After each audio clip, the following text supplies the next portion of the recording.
This is Nick. This is Jack. It is Thursday, the new Friday, May 22nd. And today's pod is the best one yet. And this is a T-Boy. The top 3 pop business news stories you need to know today. Yetis, I'm flying to France tonight, and Jack is somehow squeezing one more day of skiing in New England. How is that possible? It's gonna snow this weekend, which is absurd. I'm not planning to ski, but who knows? Maybe I'll stand on skis. As they say in France, Jack, not possible. But 3 stories for today's show. Jack, what do we got on the pod? For our first story, just in time for Memorial Day weekend, we're predicting the drink of the summer. We use 3 trend-spotting techniques to forecast the drink everyone's gonna be drinking starting tomorrow. For our second story, Warby Parker and Google just hooked up to create AI glasses. Okay, but Jack, OpenAI and the guy who designed the iPhone are also hooking up to create AI glasses. It's like Love is Blind for smart glasses. Yeah, it is, and we'll explain it all. And our third and final story. There's a new best-selling car in America, and you're definitely going to see it on the roads this weekend. Jack and I will explain the Rav4 revolution, because the Rav4 is going full hybrid, baby. But Yetis, before we hit that wonderful mix of stories. What a mix of stories. Love the mix today, Jack. Memorial Day isn't just a celebration of veterans or a 3-day weekend or the artificial start of summer. No. Memorial Day is also the biggest economic moment for one industry. The car wash. The car wash. Get this, the Friday of Memorial Day is the biggest day of the year for washing cars. Tomorrow, more Americans will spend more money washing cars than any other day of the year. That carburetor is getting cleaned up. Your chassis is going to look classy, Nick. Hey, Exhibit, don't pimp my ride. Just wash the wheels. It's all I need, man. According to the small business startup Womply, car wash sales jumped 49% on Friday before Memorial Day. We repeat, car washes are 49% more filled starting this time tomorrow than on any typical day. And the reason? It's that this is the weekend for road trips. You're hitting the road, baby. And if you're going to sit in the Hamptons traffic for 5 hours, you better look sharp doing it. This Bronco hasn't moved, but baby, do I look good in it, Jack. So if I know you like I think I do, you're going to get the signature elite wash tomorrow with undercarriage glaze and the full wax job. You do know me, because this has been the little-known secret for years in the car wash industry. Tomorrow is their Super Bowl. So Yetis, if your Lincoln is getting loofed, If your Beamer is getting bedazzled, if your Kia is getting cleansed, then you're part of the Memorial Day weekend car wash rush. Hey, Exhibit, you missed the spot, man. Nick, I love the places that do the hand toweling, Yeah. the hand drying at the end. That's a tip-worthy service that you're paying for right there. Jack, that's a Michelin star car wash right there. Let's hit our 3 stories, baby. 15 years before this song, 2 boys from the Northeast met in the dorm. They had an idea that caused a cultural storm. It's the best one yet, but the best is the norm. Jack, Nick, that's it. I don't even think they need to practice. 50%, that's a fat tip. T-Boy City on your list. If you know, you know, cause we ready to go. We can't wait no more, so just start the show. Start the show. For our first story, it's a T-Boy tradition before Memorial Day. What will be the drink of the summer? So we analyzed the data, we tasted the trends, and we got you the one answer. But Jack, let's start by sprinkling on some context. From Cabo to Lady Bird Lake to Block Island, what were we all drinking a decade ago? 2015 was peak rosé. Yeah, it was peak rosé. Your mother-in-law and my mother-in-law both caused a shortage of Whispering Angel, I'm pretty sure, Jack. White girl wasted. Maria, really? That's what you're cracking open? 2018, we had the rise of spiked seltzer. White Claw became a unicorn thanks to the day party at Sig Ep. Okay, 2 years later, we entered the ready-to-drink cocktail era. It started with the first ever canned Jack and Cokes, and then High Noon came along. And then came low-alcohol beers, and then came no-alcohol beers. 2023 was the summer of Aperol Spritz. A record 9 million cases of Aperol were consumed that summer. And last summer, we predicted that Beatbox would be the drink of the summer. That's right, we predicted Beatbox. Beatbox, the boxed punch wine.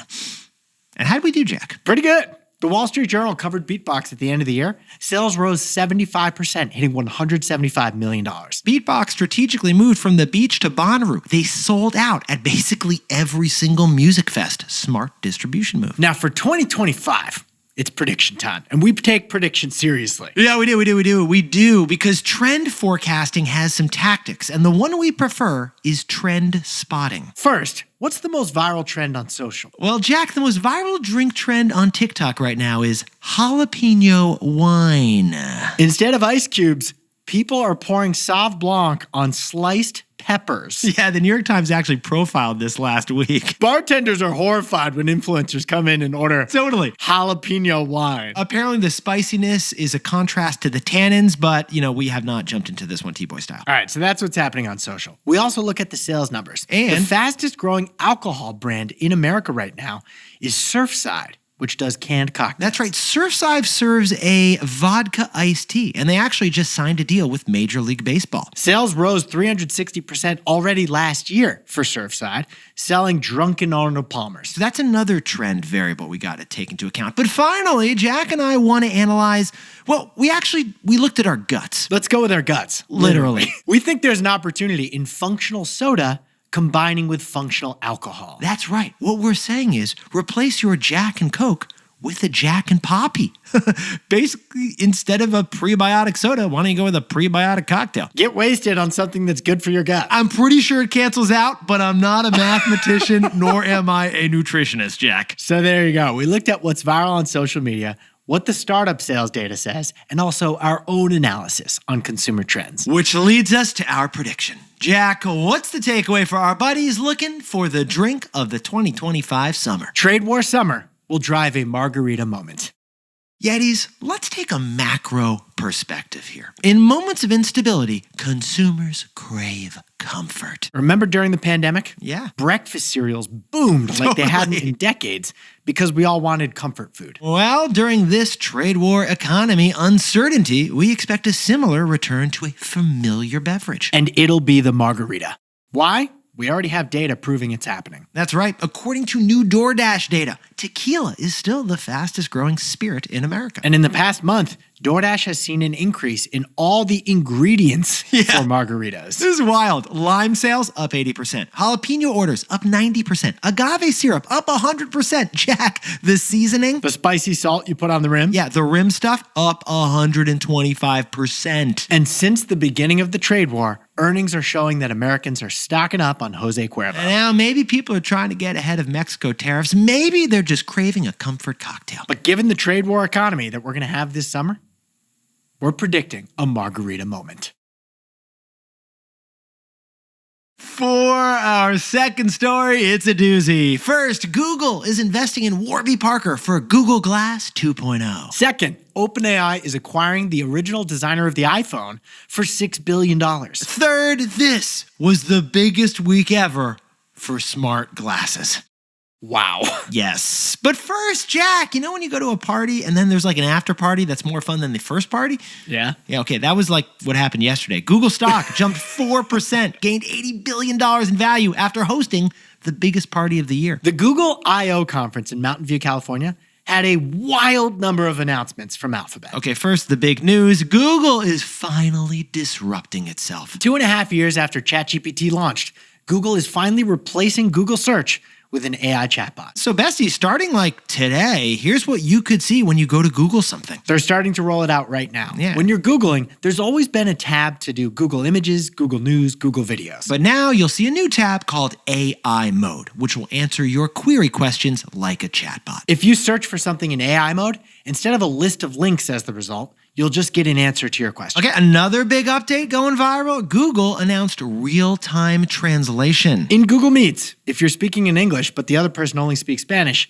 it will live translate what you're saying with just a couple of seconds of lag. I mean, Jack, when I'm in France tomorrow, I could literally be saying, like, I want the bread, and we'll be saying, je voudrais le pain. And I'll be like, I don't know where that came from, but let's go with it. It's all done by AI, and apparently it mimics your tone and your voice. But besties, pause the pod. Because the biggest announcement wasn't what Google knows. It's what's on your nose. Really nicely done. Here it is. Google is relaunching Google Glass. Yeah, this is Google's big bet on the future. And what was the surprise about the announcement, Jack? They're not doing it alone. They're doing it with Warby Parker. Warby Parker, the direct-to-consumer glasses company, is getting a $150 million investment from Google. It was the biggest day ever for Warby Parker stock, which jumped 20% on the news. Yeah, we're talking about a glasses brand that feels like a library. It actually could become the smart device of the future. Now, the context of this story is Meta Ray-Ban glasses. That's been a stealthy hit for Mark Zuckerberg. Yeah, good point, Jack. Zuck said that sales of their smart glasses have tripled in the last year, and we've predicted it's going to be the Christmas gift of 2025. But Google's version of smart glasses appears more advanced than Meta's because the lens doubles as a screen. Yeah, Jack, why don't you walk us through the demonstration we saw on stage over at Google? In Google's demo, the user asked Google's AI assistant, which is in the glasses, for directions to like the local Starbucks. Okay, and then what happened, Jack? Google Maps turn-by-turn directions was overlaid on the lens of the glasses. Yeah. So that the person could see the streets and see the corners, but also know exactly where they're going. This is a major differentiator, that the lens for Google and Warby Parker is also a screen for the smart glasses. It means you don't need your phone. You can just ask your glasses to show you your text messages, show you your emails, and dictate the responses to them. Honestly, Zuck's Meta Ray-Bans can't do that yet. They have an AI assistant, but it's only audio. It's not visual. Now, what Meta does have is a product that's actually in the market already. Right. Google didn't give us a release date or say how much these Google glasses with Warby Parker will cost. Yeah, remember, if they don't tell you the price, it means it's going to be expensive. Exactly. But these Warby Google glasses do solve the key reason why Google Glass originally failed 10 years ago. People hated Google glasses. Yeah. First, because of the privacy invasion, also because they were ugly. This solves the ugly rule. Like, you're not going to look ugly in a pair of WRBYs. But one more thing. Breaking news yesterday. Yeah. OpenAI has acquired the design company of Johnny Ive for $6 billion. This is the biggest acqui-hire in the history of Silicon Valley, baby. Johnny Ive is quite a hire, though, because he was famously one of the guys who designed the iPhone and the MacBook Pro and the iPod. But now he's going to be building hardware gadgets for OpenAI and Sam Altman. OpenAI's tech hardware gadget will be unveiled next year. It might be a phone, it might be a watch, it might be smart glasses. Or it could be a bracelet. That's our sleeper pick. But Jack, what's the takeaway for our buddies who are everyone watching this insane week for smart glasses? Google, Meta, Apple, and OpenAI. It's the great race to replace the iPhone.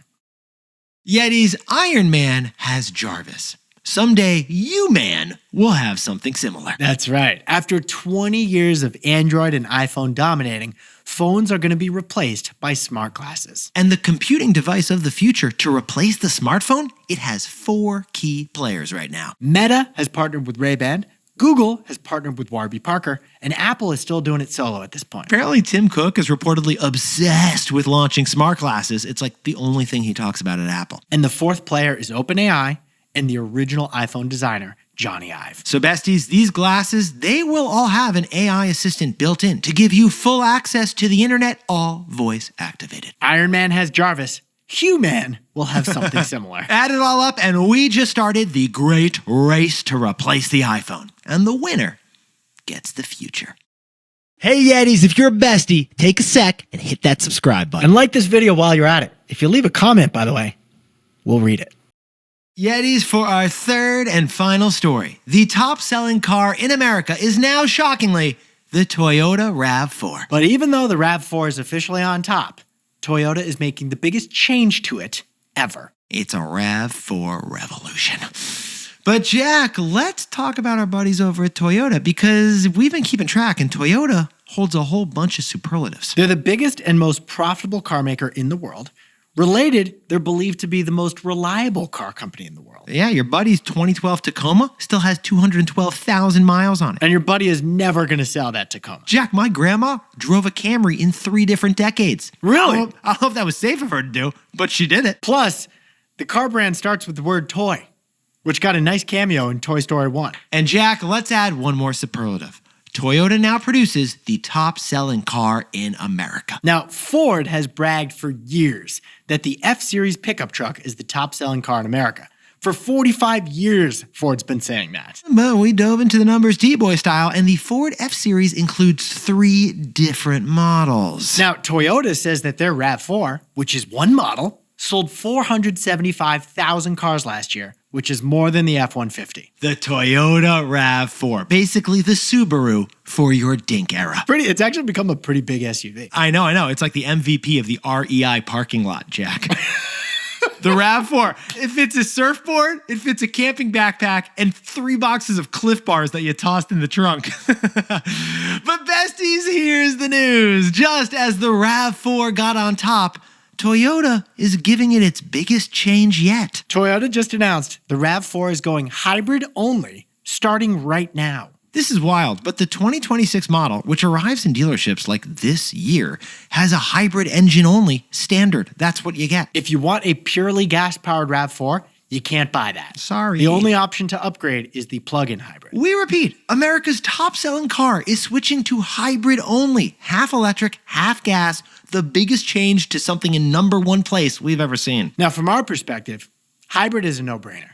Unlike a pure electric car, with a hybrid, you don't even need to switch your fueling situation. Like, you still just charge up at gas stations. Hybrids simply extend your range from 31 miles per gallon to 38 miles per gallon. And with the RAV4, the hybrid actually has more horsepower than the regular. The only catch we should point out here is that when it comes to hybrids, you get a higher price. The RAV4 hybrid is $2 or $3 grand more than the regular because that battery is expensive. They got some junk in the trunk, and the junk is a battery. Also, most RAV4s in America are imported from Canada or Japan, so they're going to have a 25% tariff to deal with now, too. But still, the RAV4 is starting a revolution with itself. The top-selling car in the U.S. is going full hybrid. So, Jack, what's the takeaway for our buddies over at Toyota? Toyota is the tortoise, and it's winning the electric race.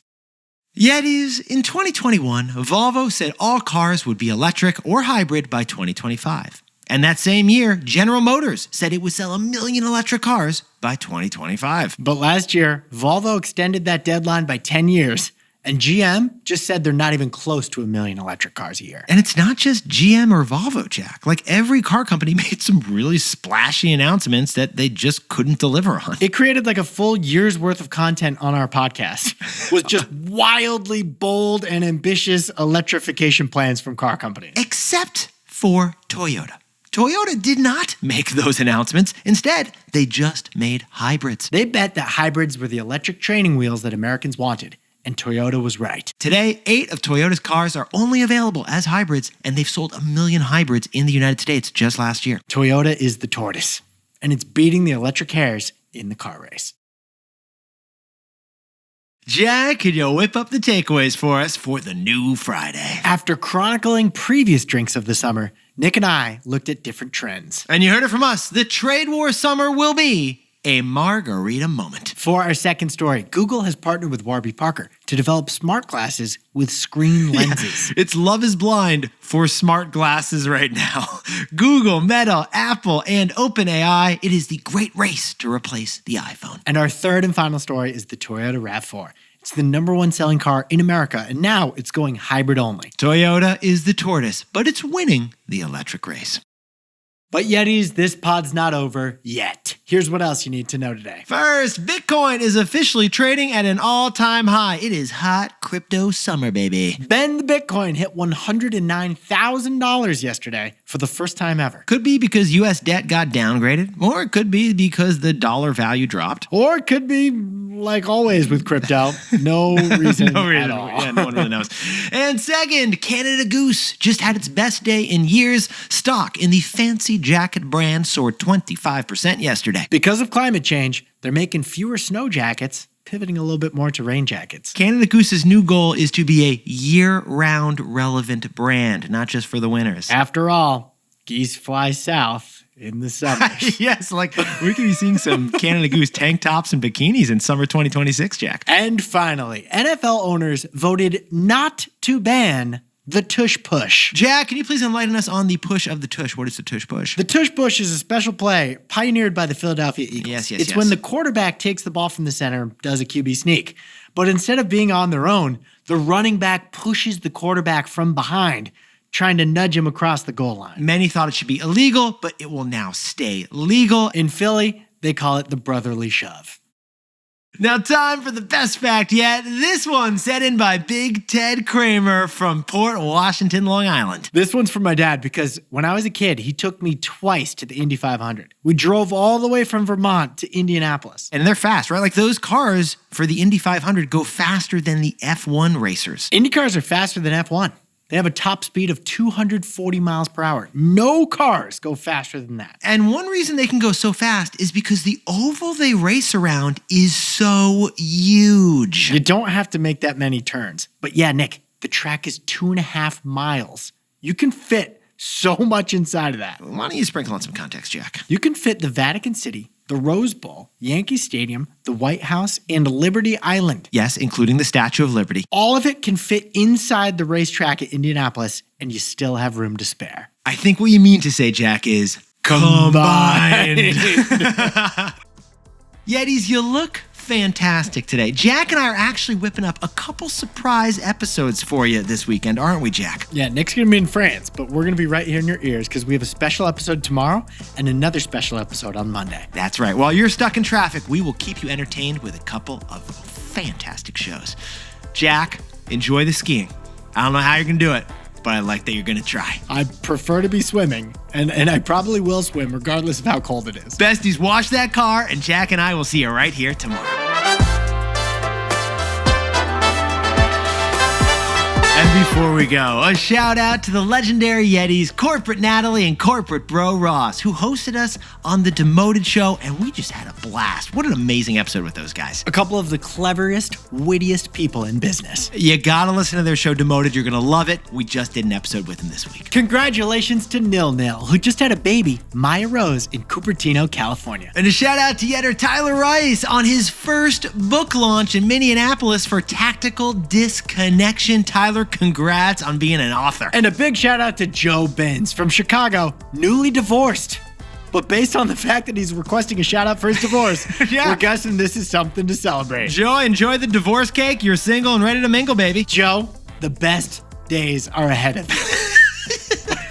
And John Hill just set a personal record for a half marathon in Cleveland. Listening to the Google Maps episode of the best idea yet during the race. Wow. Great to be with you for it, John. And a big shout out to Lieutenant Colonel Hightower. In Alderaan, the battalion is so sad to see you go. Your leadership will be missed. Thank you for your service. And Akansha just got into B school over in Seattle, Washington. Congrats, Akansha. You'll have a blast. And finally, happy birthday to Jake Sparkman in Dallas, Texas, who is a goalie in lacrosse, which is one of the most brave positions in all of sports. Yeah, this guy is going to win a Toward Award. Enjoy the Final Four this weekend, Jake. They give you a cup, right? I think they give you 2 cups if you're a goalie.